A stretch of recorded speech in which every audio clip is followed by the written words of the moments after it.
اسلام کے ہر دور میں مسلمانوں پر طرح طرح کے ظلم و ستم کیے گئے اور مسلمانوں کو اللہ اور اس کے دین سے دور کرنے کی ناکام کوششیں کی گئی، لیکن جو سچا مسلمان ہوتا ہے وہ اپنا سب کچھ تو لٹا دیتا ہے لیکن وہ اپنے اللہ کو کبھی نہیں چھوڑتا۔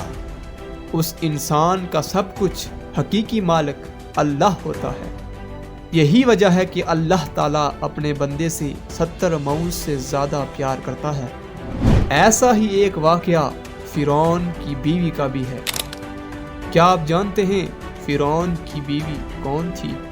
اور جب فرعون کی بیوی اللہ کی وحدانیت پر ایمان لے آئی تو فرعون نے اس کے ساتھ کیا کیا؟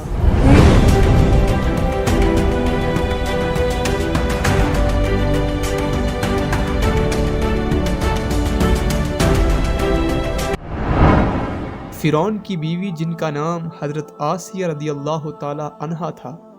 یہ بادشاہ مصر ریان بن ولید کی اولاد میں سے تھے، اور یہ ریان بن ولید وہی بادشاہ تھا جو حضرت یوسف علیہ السلام کے دور میں بادشاہ مصر تھا، اور یہ بادشاہ حضرت یوسف علیہ السلام پر ایمان لے آیا تھا۔ فرعون کی بیوی حضرت آسیہ رضی اللہ تعالی عنہا انتہائی حسین و جمیل خاتون تھی،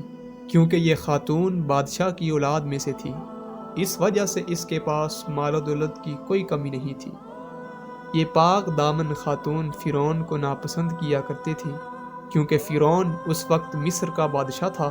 اس وجہ سے فرعون نے اس کی خوبصورتی دیکھ کر زبردستی ان سے نکاح کر لیا تھا، جبکہ حضرت آسیہ رضی اللہ تعالی عنہا اور ان کے والدین اس نکاح سے خوش نہ تھے،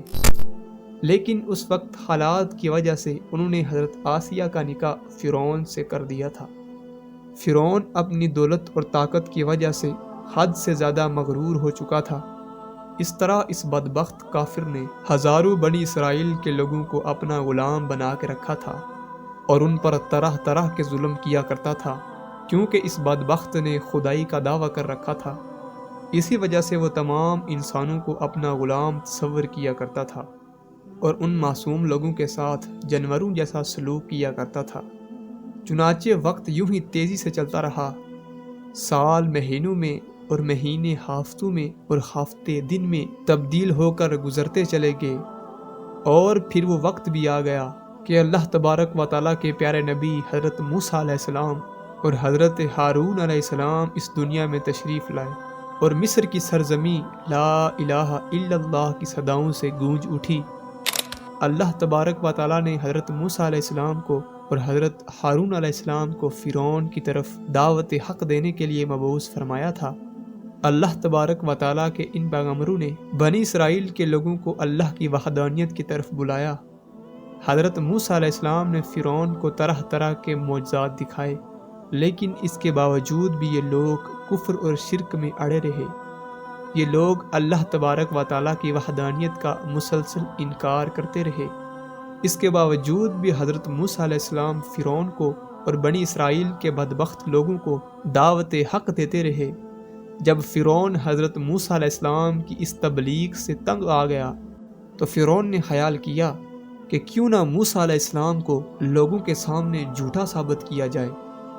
چنانچہ فرعون نے حضرت موسیٰ علیہ السلام کو جھوٹا ثابت کرنے کے لیے ایک خاص دن مقرر کیا،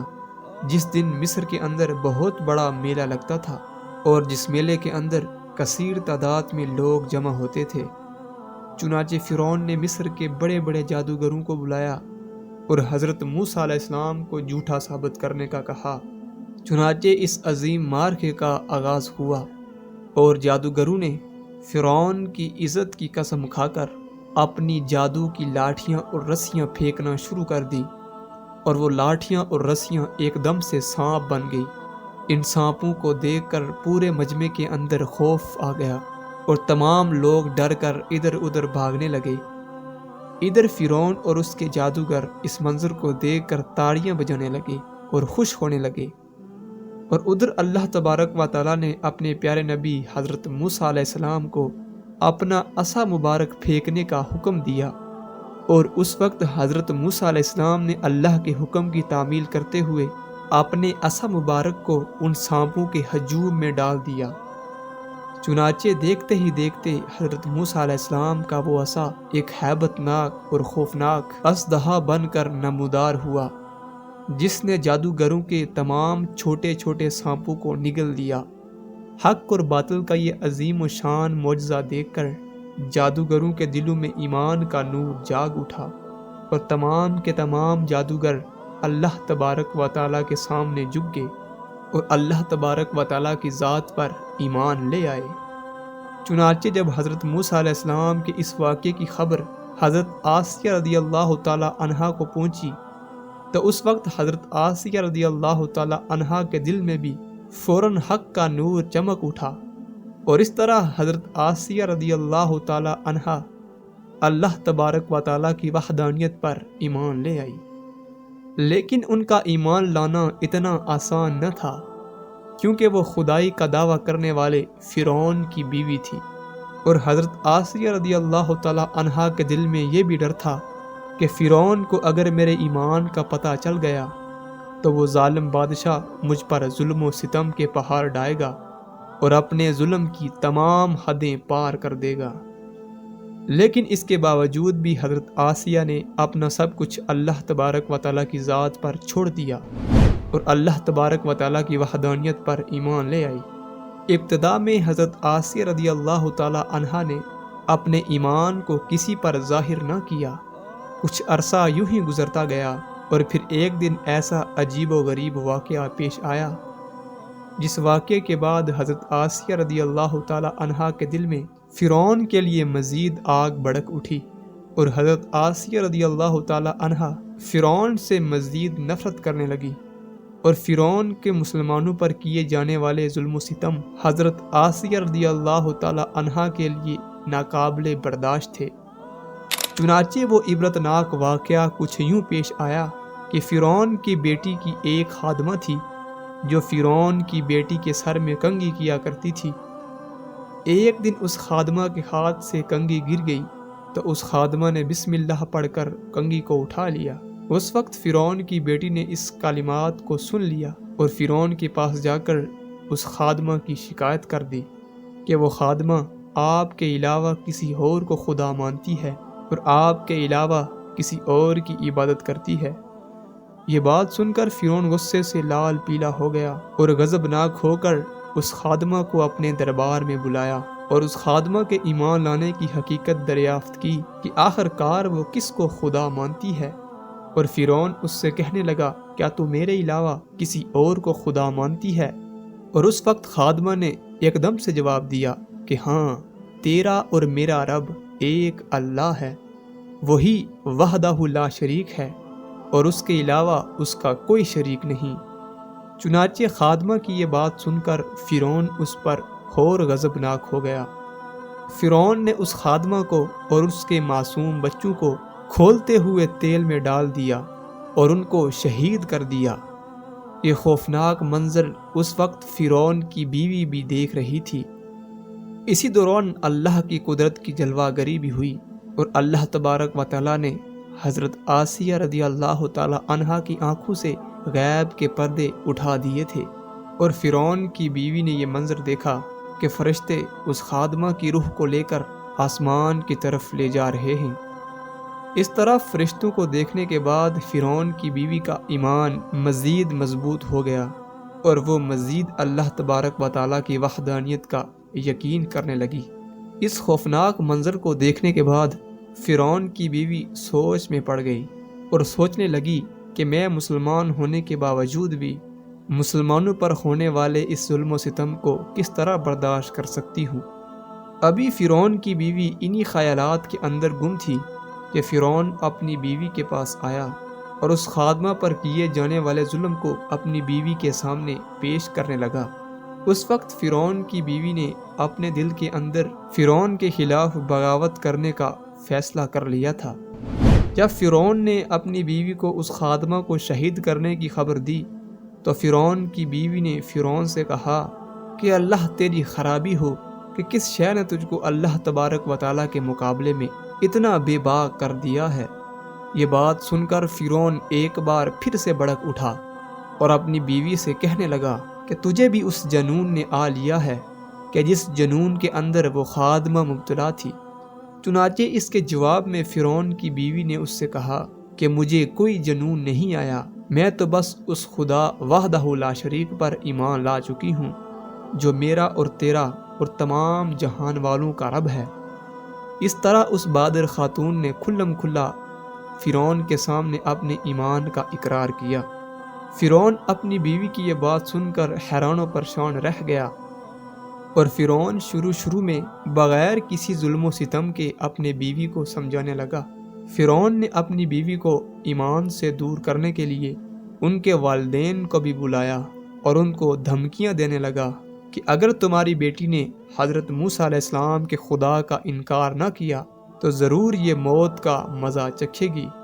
چنانچہ حضرت آسیہ رضی اللہ تعالی عنہا کے والدین نے تنہائی کے اندر حضرت آسیہ رضی اللہ تعالی عنہا کو سمجھانے کی کوشش کی،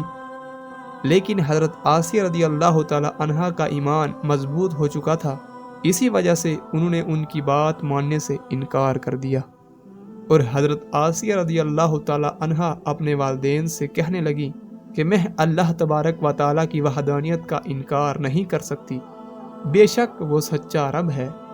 چنانچہ جب فرعون کا یہ حربہ بھی ناکام ہو گیا تو اس وقت فرعون نے اپنی بیوی کو طرح طرح کی اذیت دینے کا فیصلہ کیا تاکہ یہ اپنے ایمان سے دور ہو جائے اور مجھ کو خدا ماننے لگے۔ روایات میں آتا ہے کہ فرعون کے حکم سے حضرت آسیہ رضی اللہ تعالی عنہا کو طرح طرح کی اذیتوں کے اندر مبتلا کر دیا گیا، حتیٰ کہ حضرت آسیہ رضی اللہ تعالی عنہا کے ہاتھوں اور پاؤں میں میخیں لگا کر سورج کی طرف رخ کر کے لٹا دیا گیا، اور آپ کے سینے کے اوپر چکی کا 12 پتھر رکھ دیا گیا تاکہ آپ ہل نہ سکیں۔ لیکن ان تمام تر تکلیف کے باوجود حضرت آسیہ رضی اللہ تعالی عنہا کے ایمان پر ذرہ برابر بھی کمی نہ آئی، بلکہ ان تمام تر تکلیف کے باوجود بھی آپ کے ایمان کے اندر مزید اضافہ ہوتا چلا گیا۔ چنانچہ جب فرعون نے ان تمام تر تکالیف کے بعد اپنی بیوی سے ایمان سے پھرنے کا کہا تو حضرت آسیہ رضی اللہ تعالی عنہا نے بڑا ہی ایمان افروز اور ایمان کو تازہ کر دینے والا جواب دیا، جس سے فرعون کا گھمنڈ خاک میں مل گیا، اور فرعون حضرت آسیہ رضی اللہ تعالی عنہا کے ایمان کے آگے گھٹنے ٹیکنے پر مجبور ہو گیا۔ چنانچہ حضرت آسیہ رضی اللہ تعالی عنہا نے ارشاد فرمایا کہ اے دشمن خدا اور ظالم انسان، تو میرے وجود پر تو قادر ہو سکتا ہے، لیکن میرا دل اللہ تبارک و تعالیٰ کی پناہ میں ہے۔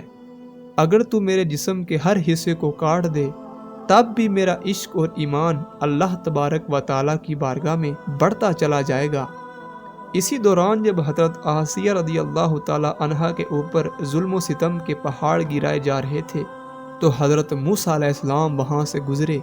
تو حضرت موسیٰ علیہ السلام سے حضرت آسیہ رضی اللہ تعالی عنہا نے پوچھا، کیا میرا رب مجھ سے راضی ہے؟ تو حضرت موسیٰ علیہ السلام نے ارشاد فرمایا کہ اے آسیہ، آسمان کے فرشتے تیرے انتظار میں ہیں، اور اللہ تبارک و تعالیٰ تیرے ایمان اور تیرے کاموں پر فخر فرماتا ہے۔ آپ اللہ تبارک و تعالیٰ کی بارگاہ میں سوال کریں، آپ کی ہر حاجت پوری کی جائے گی۔ اس وقت حضرت آسیہ رضی اللہ تعالی عنہا نے اللہ تبارک و تعالیٰ کے دربار میں یہ دردناک دعا کی کہ اے میرے پروردگار، کہ میرے لیے اپنے پاس ایک جنت میں گھر بنا اور مجھے فرعون اور اس کے ظلم سے نجات دے اور مجھے ان ظالموں سے نجات بخش۔ ادھر جب فرعون نے حضرت آسیہ رضی اللہ تعالی عنہا کو ایمان سے دور کرنے کی ہر ناجائز کوشش کر لی اور ہر کوشش کے اندر ناکامی کا سامنا کرنا پڑا، تو اس وقت فرعون نے حضرت آسیہ رضی اللہ تعالی عنہا کو شہید کرنے کا فیصلہ کر دیا۔ فرعون نے سوچا کہ ایک آخری حربہ کر لیتے ہیں۔ فرعون نے کہا کہ جاؤ ایک بہت بڑی چٹان لے کر آؤ، اگر یہ چٹان دیکھ کر یہ اپنی ایمان پر قائم رہتی ہے تو یہ چٹان اس پر گرا دینا، اور اگر یہ ایمان سے پھر جاتی ہے تو پھر یہ میری بیوی ہے، جہاں ایک طرف زندگی ہے اور دوسری طرف موت کھڑی ہے۔ اس وقت حضرت آسیہ رضی اللہ تعالی عنہا نے آسمان کی طرف اپنی نظر اٹھائی تو جنت کے اندر اپنا سفید موتیوں والا محل نظر آیا، جس کو دیکھ کر آپ کا ایمان مزید بڑھ گیا اور اسی حالت میں آپ کی روح پرواز کر گئی، اور اس کے بعد آپ رضی اللہ تعالی عنہ کے جسم مبارک پر چٹان گرا دی جاتی ہے، اور وہ چٹان ایسے بدن پر گرتی ہے جس میں روح نہیں ہوتی۔ اس واقعے کے دوران جب فرعون اپنی بیوی پر طرح طرح کے ظلم و ستم کر رہا تھا، اس وقت اللہ تبارک و تعالیٰ نے اپنے فرشتوں کو حضرت آسیہ رضی اللہ تعالی عنہا پر مقرر فرما دیا تھا، اور وہ فرشتے حضرت آسیہ رضی اللہ تعالی عنہا پر سایہ کیے ہوئے تھے اور ان کو جنت کے اندر اپنا مقام دکھا دیا تھا، جس کی وجہ سے حضرت آسیہ رضی اللہ تعالی عنہا کا ایمان مزید مضبوط ہو چکا تھا اور فرعون کے تمام ظلم کو آپ بھول چکی تھی۔ اس طرح حضرت آسیہ رضی اللہ تعالی عنہا نے دنیا کی تمام تر تکلیف اور مصیبتوں کو برداشت کیا، لیکن اللہ تبارک و تعالیٰ کی وحدانیت کو نہیں چھوڑا۔ پھر اللہ تبارک و تعالیٰ نے حضرت آسیہ رضی اللہ تعالی عنہا کو وہ مقام عطا فرمایا جو مقام آج تک کسی کو نہیں ملا۔